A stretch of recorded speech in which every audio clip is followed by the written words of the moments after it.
विद्यालय के अध्यापक श्री गुरु जी आचार्य जी से अनुरोध करूंगा कि वे मंच पर आवें और अपने विचार रखें। श्री आचार्य जी।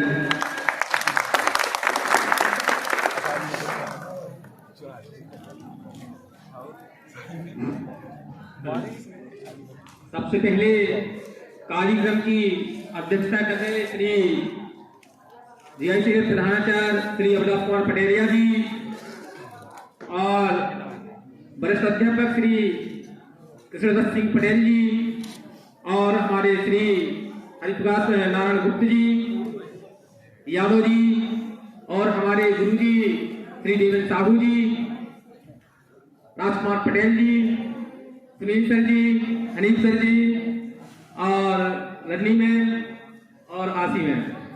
सबसे पहले बता दें कि जन्म यादव जी ने और हमारे गुरु जी ने बताई दिया है कि रानी लक्ष्मी बाई का जन्म 19 नवंबर 1828 में हुआ था। इनके पिता का नाम था मोरोपंत तांबे और इनकी माता का नाम भागीरथी बाई। इनकी शादी 14 वर्ष की उम्र में इनकी शादी हुई थी, यानी 1842 झांसी के राजा गंगाधर राव के साथ।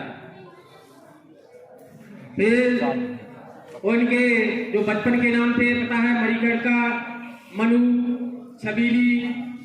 इनके जो गुरु थे जिनसे तलवार, घुड़सवार, तात्या टोटे ना होगा, उन्हीं से तलवार चलाना गुरु मानती थी। मैं अपना सीखे हैं घुड़सवार और तलवार चलाना, ठीक है। और इनके जो पुत्र थे दामोदर राव, शादी के बाद दामोदर राव की मृत्यु होने के बाद इनके जो कजिन चचेरे भाई का लड़का था उसका नाम था आनंद राव। जब राजा की मृत्यु हो जाती थी तो क्या होता था कि अंग्रेज उस पर शासन कर लेते थे। तो क्या होता है, अंग्रेजों ने जो योजना बनाई कि यदि दत्तक पुत्र का नाम करके कोई भी राजा नहीं बनेगा। अनुरोध है कि वह मंच पर आए और अपने विचार रखें।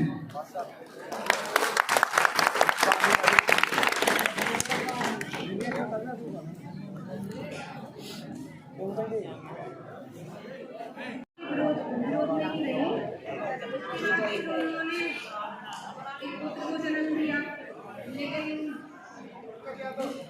दुखद घटना हुई कि उनके पुत्र का भी निधन हो गया।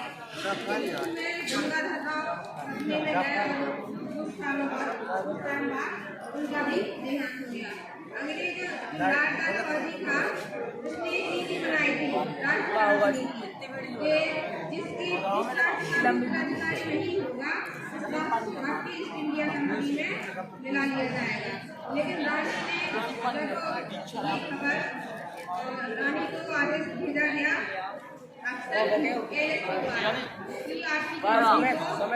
इंडिया कंपनी में ला लिया जाएगा। उत्तराधिकारी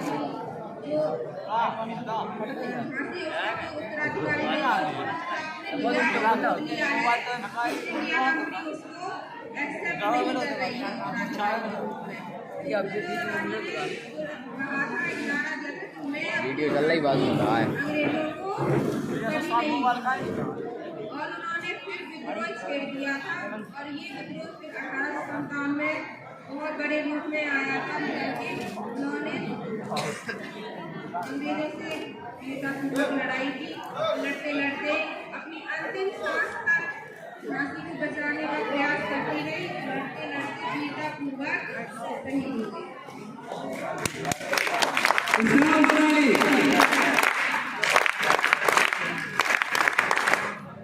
नारी शक्ति का प्रदर्शन आज इस मंच के द्वारा आप लोगों को देखने को मिला। उस समय देवरानी लक्ष्मीबाई अंग्रेजों से अपना मुकाबला कर रही थी, वैसा ही प्रदर्शन आज हम सभी को यहाँ देखने को मिला। रानी ने कसम खाई थी कि मैं जीते जी अपनी फांसी नहीं लूंगी और अंग्रेजों से लोरा ले लिया। कहा भी गया है, बिजली जब चमकती थी तो आकाश बदल जाते थे, आंधी जब उठती थी तो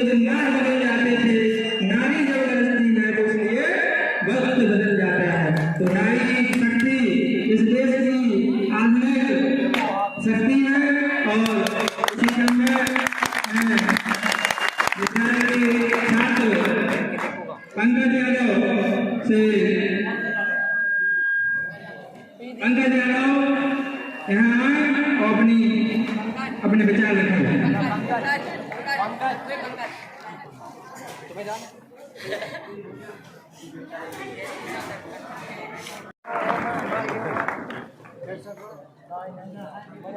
आज 19 नवंबर 2022 को हम अपने स्वतंत्र भारत में महारानी लक्ष्मीबाई का जन्मदिन मना रहे हैं। इसके लिए हम अपने सभी वरिष्ठ शिक्षकगण, सहयोगी शिक्षकगण, बहन जी, सभी प्यारे बच्चों को महारानी लक्ष्मीबाई के जन्मदिन की हार्दिक शुभकामनाएं देते हैं। साथ ही आप लोगों ने जिस हर्षोल्लास के साथ वीरांगना का जन्मदिन मनाया है, ये भी प्रसन्नता का विषय है कि हम उनके जीवन से कुछ सीख रहे हैं। हम लोग उनकी जो जीवन को है, एक कविता में सुभद्रा कुमारी चौहान जी ने एक माला उसकी बना दी कि हम उनके जीवन के बारे में जो जानने की चीजें हैं वो हम उससे जान लेते हैं। और प्रतिवर्ष हम लोग महापुरुषों का जन्मदिन मनाते हैं और जन्मदिन मनाने का हमारा मुख्य उद्देश्य होता है कि हम उनको भूलें नहीं, उनके योगदान को ना भूलें। कोई भी कार्य सबसे कठिन तब होता है जब हम किसी भवन की या किसी कार्य की नींव रखते हैं। एक आग जो है एक छोटी सी चिंगारी से जलती है। तो स्वतंत्रता जो हमें मिली है, उस स्वतंत्रता संग्राम में चिंगारी जलाने वाले कई लोग रहे। उनमें से झांसी की रानी भी थी। कई नाम ऐसे आते हैं, झांसी की रानी है, मंगल पांडे है। और इसके अलावा जो बुनियाद में जिन लोगों ने सहयोग किया उनको भी हम उनके साथ याद करते हैं। जैसे झांसी की रानी के साथ अगर हम याद करते हैं तो झलकारी बाई को याद करते हैं। उनका अविस्मरणीय योगदान रहा। अगर झलकारी बाई अपना बलिदान नहीं करती तो झांसी की रानी की आवाज पूरे संसार तक न जा पाती और शायद वो अपने किले से ही बाहर न निकल पाती।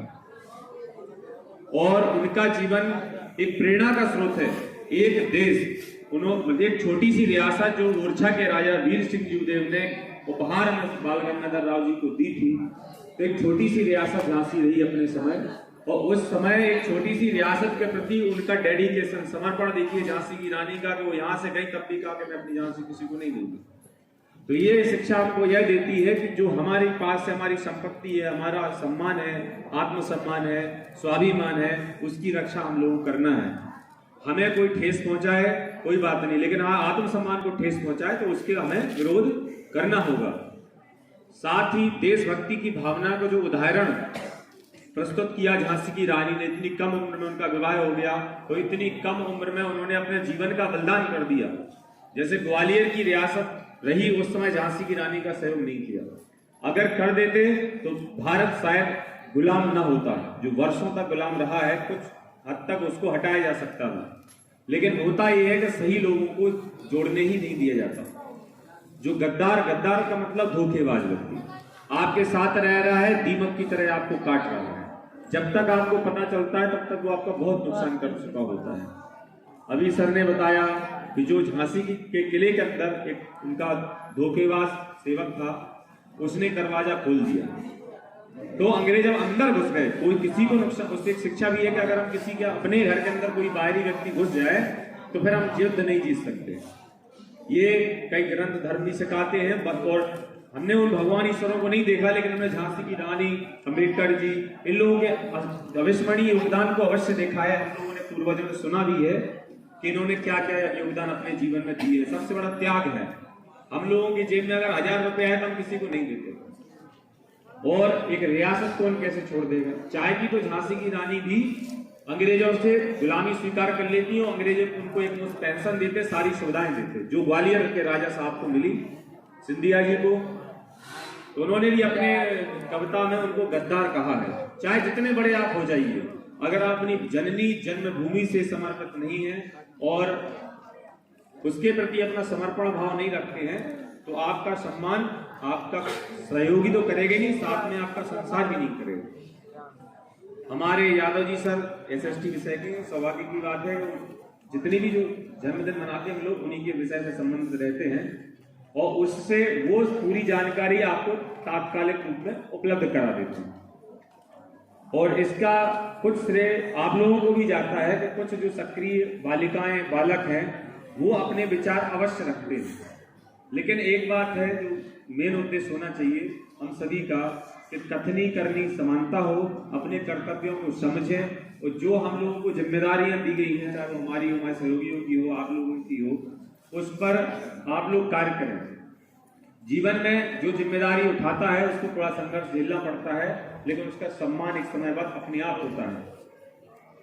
झांसी की रानी आप लोगों के लिए प्रेरणा स्रोत हैं, उनके समय नहीं थी।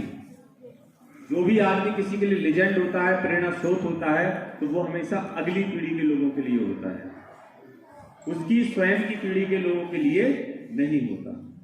इसमें एक नाम हम लेना चाहेंगे, गुलाम गौस खां का। उनका गुलाम क्यों था? वो गुलाम नहीं थे, लेकिन वो कहते थे गौस का तोप के गोले के निर्माण करता, मतलब केमिस्ट्री के बहुत बड़े विशेषज्ञ रहे। झांसी की किले में अंग्रेजों को ये पता था कि झांसी का एक तोपखाना है, उसका जो अधिकारी है वो बहुत दमदार है, अगर वो है तो हम उसको नहीं खा सकते। कई तोपें जो झांसी के किले में आप लोग गए होंगे, देखे होंगे, बहुत उसके अलग अलग नाम हैं, तो उसका गोला दागने पर बहुत दूर तक जाता था। तो जब झांसी की रानी को गद्दार ने उसने खोल दिया दरवाजा, तब गौस का साहब ने कहा रानी आप निकलिए, मैं जब तक मैं उनको देख लूंगा। तो उन्होंने अपना सर्वस्व निछावर कर दिया, चाहता तो वो भी चला जाता।